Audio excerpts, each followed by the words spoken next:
want attacking purposeful football all the time. Now we've got our backs against the wall and we're going to fight, and we're going to fight hard. You've got to show me all the guts and all the determination you've got in your body. You've got to inspire me. A marvellous kick. That's as good as you'll ever see. And puts Graham back in front. I don't know about you guys, but if I see one bloke walking out of here, give the pat on the back from people out there for a good effort, I'll spew up. From inside the centre square, Boyd kicked the goal. Boyd kicked the goal. From inside the centre. I can't believe that. Hey Pack, welcome to Danny Boyd. It is Thursday night and we're doing something new here for the pod. We're doing a reaction episode because the Dogs have played the Saints on a Thursday and Danny's up to his eyeballs with play rehearsals and comedy festival and whatnot. And so Boydie has very graciously stayed up past his bedtime to just give our live reaction to us absolutely thumping the Saints. Boydie, did you see this coming at all? Well, I must say, you didn't give enough detail, Danny. There's 10 minutes to go and 30 seconds in the last quarter. So we're watching the game as the clock ticks down. And no, I didn't see anything coming. I mean, the roller coaster of the Western Bulldogs season, I swear to God, it feels like one of those horrible cliffhangers that used to go on TV that you have to subscribe and sign in and actually watch on a Thursday night, and then nothing would happen. And then they'd have this big cliffhanger, and then the next week you'd have to come back and watch it again. I feel like the Western Bulldogs season is trying to raise the majority of Western Bulldogs fans' blood pressure one day at a time. Yeah, I think that's a much better metaphor than I was coming up with because really this feels like when you have when a couple that are in love have a big blue, and then they love bomb each other afterwards. This feels like they're just trying to make up for the pain that they have caused us over the past 2 weeks. And look, I'm going to be brutally honest. Like, as much as I'm loving tonight, I'm not cock a hoop. This feels like, so we can do this all the time. Why don't we? Yeah, I'm so specific about my metaphor. I feel like this is like NCIS New York. Okay, or all right. Something like that, where it's like they're trying to solve this massive murder. And every show is kind of like a case in of itself, but they're also trying to push the overall plot line along. And the overall plot line for the season keeps springing back up, and they're like, we're going to find the guy. And then they go to next week and they don't talk about it, and they don't get any closer to solving the problems that we have, which is exactly what's going on here. And, I feel like, for starters... Bont just got a goal. God, he's good. Sorry, play on. But Bont just got it from 50 out.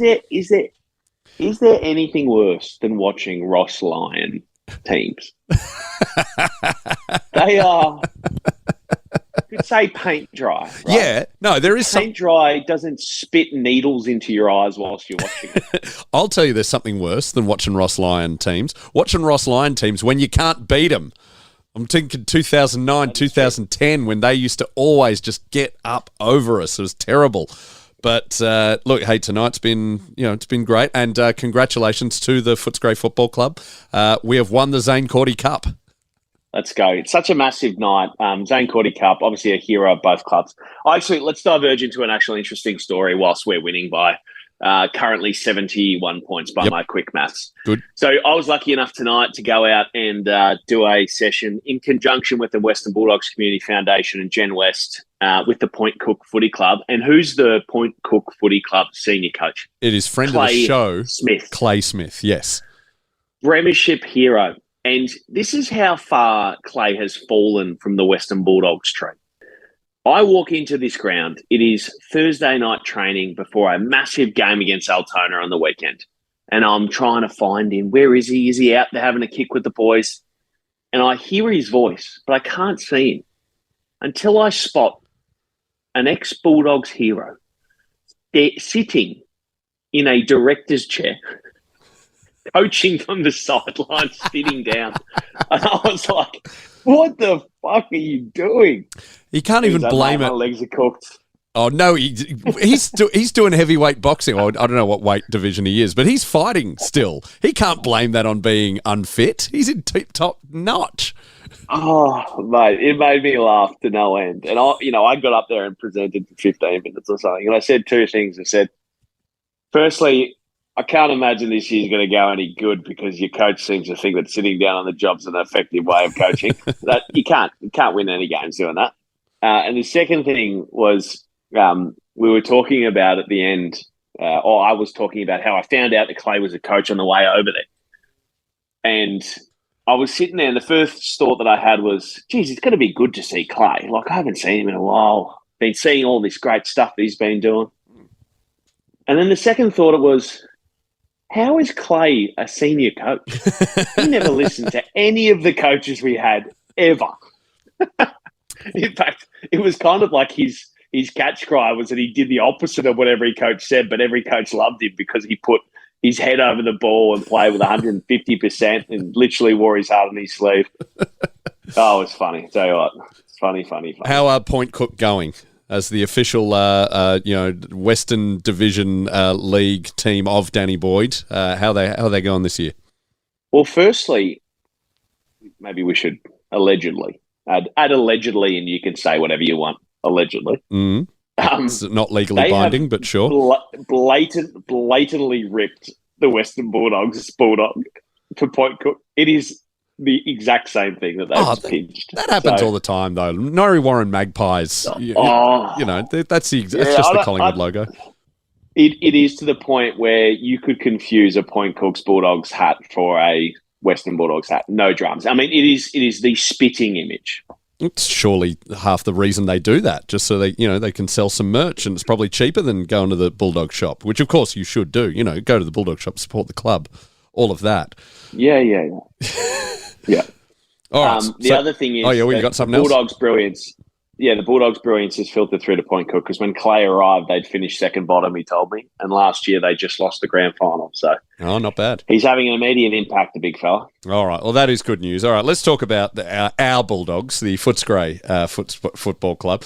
I've been inundated because I watched this at home. I didn't go to the game. I sat at home and watched it with my first half with my son. Then he went to bed, and now I've just been inundated in the WhatsApp groups. Apparently, there was barely any Bulldogs fans actually there. It was just all Saints, and now we're in the last quarter. That is an empty stadium. There's 5 members of the Bulldogs cheer squad there, but all the Saints fans have gone home.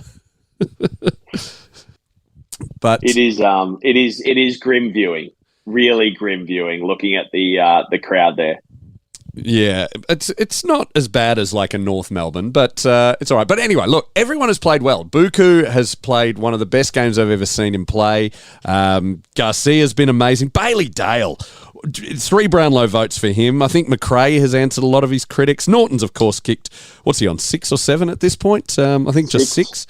JJ's been good. What has been really fantastic, Boydie, is Bont's been slightly off. He was kicking at 17% at one point, and he's got a couple of goals since then, and he is amazing, but we haven't relied on him. Treloar's been really good as well. There's been no duds, absolutely no duds tonight.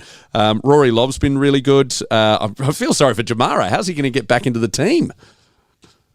Yeah, see, this is why the Bulldogs are potentially the most frustrating team in football at the moment. Right? Oh, yes. Because not only are there so many like genuine A-grade players in our team, but there's also all of these guys who can step up and are either on the other side of their best, like JJ, or perhaps not in their best form at the moment, like McRae or even Bailey. All of these guys that have been under fire, and that full back that we've got somehow playing at full forward has managed to kick 6. No reason to tell you. I told still you so, moving you back. bunch of lunatics. I did see for sure. someone who we may have had on this show say that Nort's performance is actually proof that we should move him back. Yeah, for sure. And James Harms is lining up like he's Wayne Harms. He's going to kick it from 65, is he? Yep. There we go.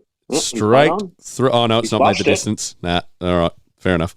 Oh, well, maybe he should have stuck with the James, not the Wayne. But this is why they're so frustrating because, it seems to me, and again, so Danny has been at home watching it with his son. I've been out working, so I was sort of glimpsing over whilst we were doing this event, but have been tracking on the phone. It looks to me like obviously the Saints haven't fired a shot. And the problem with Ross Lyon teams are if they don't bring the heat, they don't bring the intensity, they are genuinely rubbish because their one wood is just to smother teams, right? And if they're not doing that, what are they doing? Yeah, it's look. I'll tell you exactly where the mindset of most Bulldogs fans is, though. The Saints got 2 goals. We were up by. So what was the score at quarter time? 60 points, I think. Yeah, we were up by. No, I can. I'm going to get. I want to get the actual facts on here. So we were up quarter time. The score. Oh, hang on, I can't do this on this app. God, the Footy Live app is really dry. All right, so here we go. It was. We were on. They were 1 goal straight. We were on 43. So we're up by 37 points. Then we get the first goal of the second quarter. St Kilda then get 2 goals in a row. Everyone panicked. We're going to lose. Everyone has panicked. And admittedly, we have cocked up some massive leads against St Kilda and sure. Especially Ross Lyon, St Kilda. And so you can understand why we are all nervous. But no one relaxed until the third quarter, I think. Well, one of those sort of butterfly effect moments too, because we saw Clay Smith tonight, and Clay was one of the guys who went down, I think, in that really big loss. He did, where yes. Pico may have got knocked out or something, and Clay got injured to his knees before half-time, and we were up by 7 goals or something. More. It was more like 12, 13 goals. All right. Yeah, we didn't fire a shot in that second half. But, I think this is the frustrating thing is not the fear is well-founded, let's be honest. And also, are we it's your initial point. I feel worse. It's so strange. You feel worse? Oh, almost. Yeah. It's like it's so uncertain who we are. Like we discussed earlier in the year. Remember we were talking about on one of the previous pods, we're like, if we sucked and we were going for draft picks, that would be one thing. Mm-hmm. But having a good team that underperforms is literally the worst scenario. Yeah, it's I'm sure we're all happy, but I'm not cock a hoop. As I said, I just can't trust them at this point. All it'll take.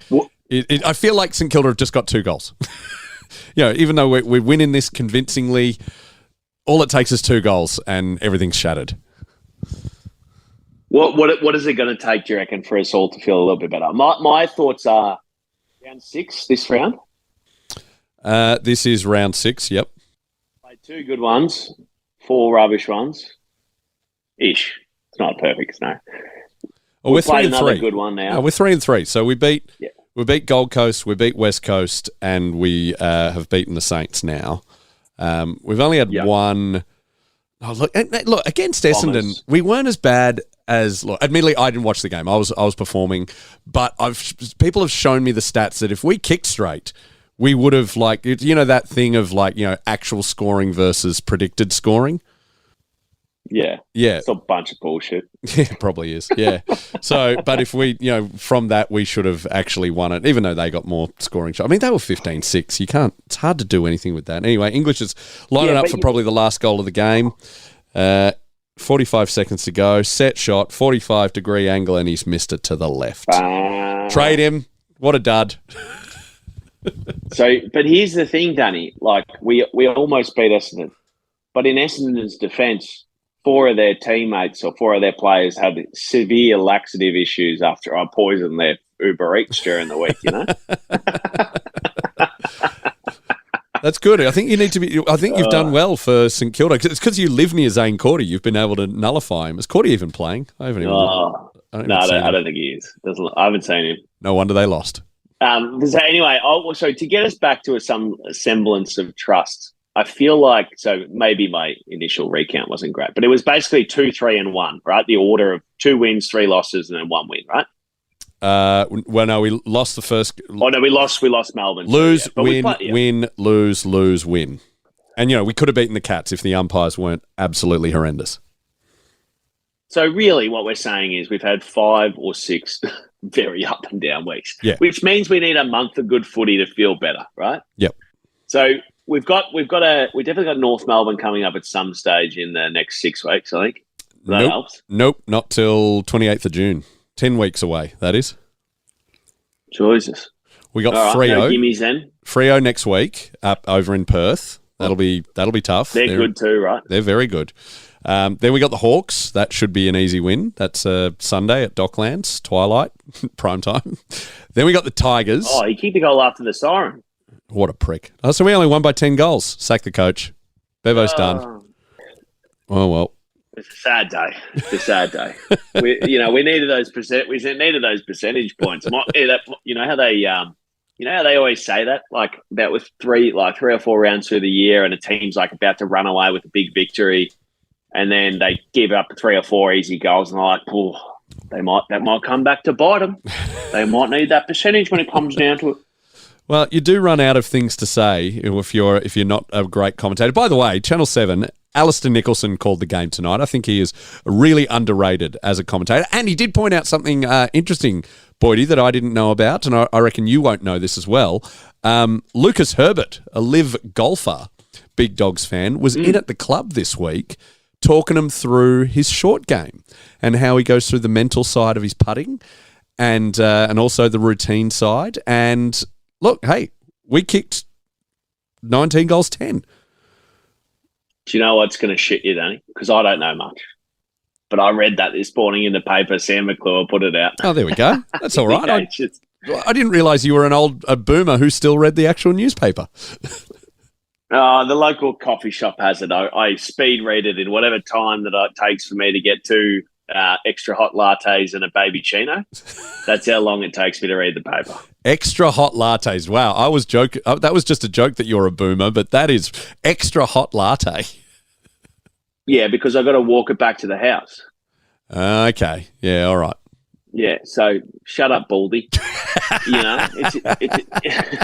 going to deliver it to my wife. If it's not hot, she's going to bloody shoot me. So I didn't ask for an extra. Asking for an extra hot baby chino would be a real card. Do you know, a couple of times I've heard stories of baristas not knowing what a baby chino is, and they actually genuinely make a little cafe latte and then wonder why the kid goes psycho. Yeah, well, that's probably a worse version of, not knowing what a magic is, which was a big deal back in the day when Matt Suckling introduced everyone to it. What was it? I don't know what that is. What's that? A magic is a double ristretto, which means it's the first half of 2 shots of coffee. Okay. So this first half of a shot of coffee is the strongest part. Yep. And then you only have it in like a 2/3 milk equivalent of a large. So it's a strong, not too heavy milk coffee. It's really nice, actually. Okay. It's good. You don't want to drink too much milk before, say, you go on stage for this brand new promotion that you're doing, Danny, which is at an indie theatre coming somewhere near you. Oh, right, my actual play. Yeah. Straight white male, on at La Mama. I would love to know the Venn diagram of people who listen to the Danny Boyd podcast and who want to see some gritty, worthy, independent theatre. I mean, you're very welcome. I would love to see you all there. But there's no jokes. There's no footy even. There's actually a one reference to rugby league in the play because it's set in Sydney. Ugh. But I can't come. Yeah. Yeah, that's fair enough. I'll tell you another interesting stat. Cody Waitman, he's kicked, I don't know how many goals this year, but Al Nicholson pointed out that like 80% of them are all in the first quarter, and he did that tonight. He kicked 3 goals in the first quarter and then no more. Yeah. That's weird. And Naughty kicked a lot of his goals early too. I think it was Cody and Naughty had 3 goals each like halfway through the first, or with a bit to go in the first. But see, Danny, again, you did reference my bedtime, and it certainly is approaching rapidly. It is. But what I should say is that given the fact that we've done this sort of live action review, reaction, whatever we're going to call it, based on the fact that we haven't had the time to do a actual podcast this week, we have a Patreon. We do. That goes out every 2 weeks. Yes. We interact with the fans. We talk through the questions. I feel like this type of result will yield more questions and answers. That's a prophetic statement for me. So if you want to connect with us, hit us up on socials, join us on Patreon, and we'll answer all of the must-answer questions. Look, and also think about it this way. Odds would say that next week, after the game, we are probably potentially maybe going to be in a less good mood than we are right now.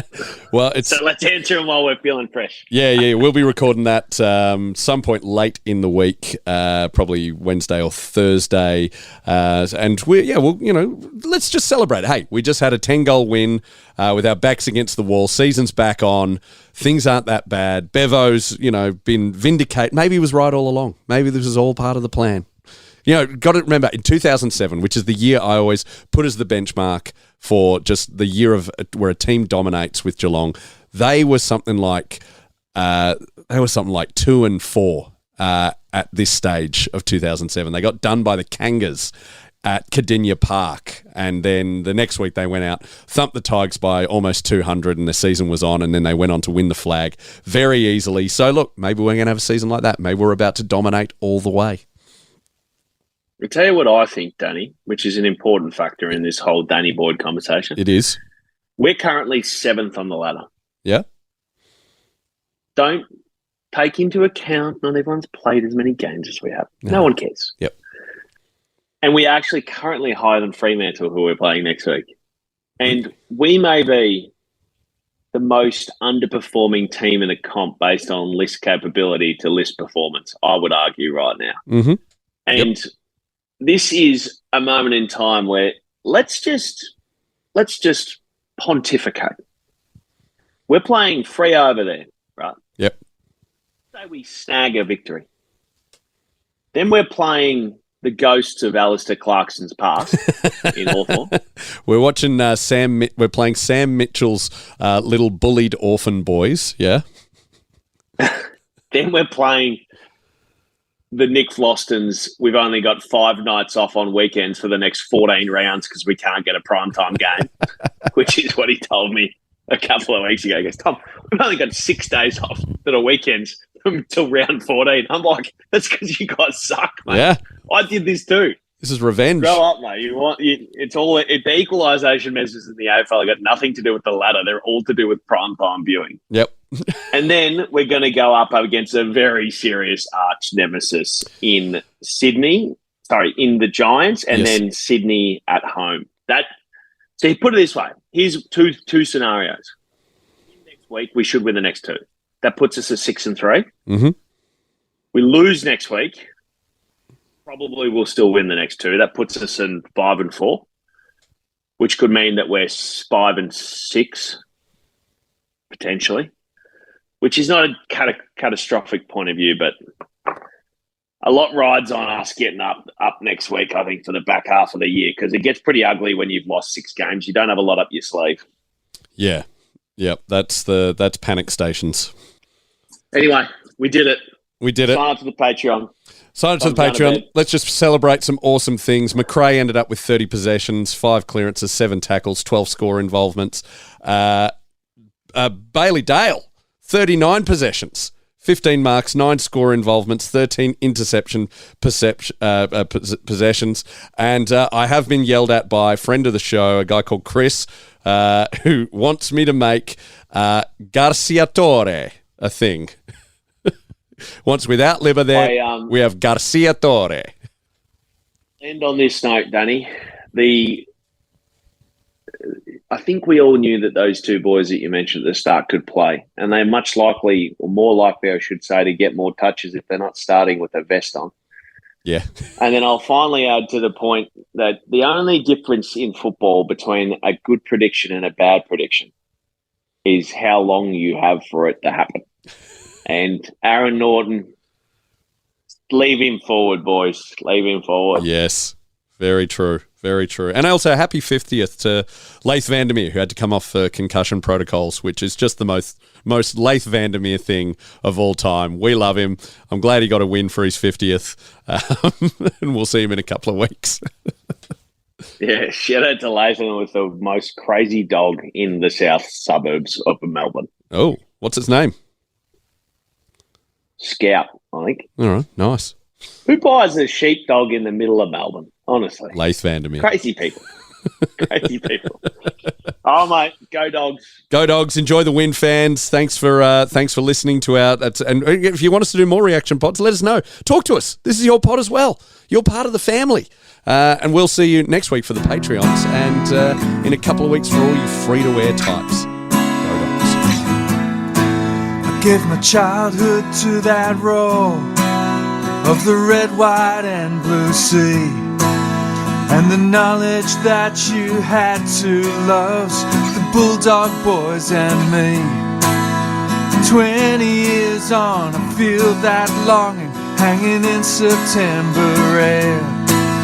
But the reason I go every week is to pretend you're still there. And they will find the glory one day, and I will throw it at your feet. It's a long, long road they're running for you, the dogs of Footscray streets.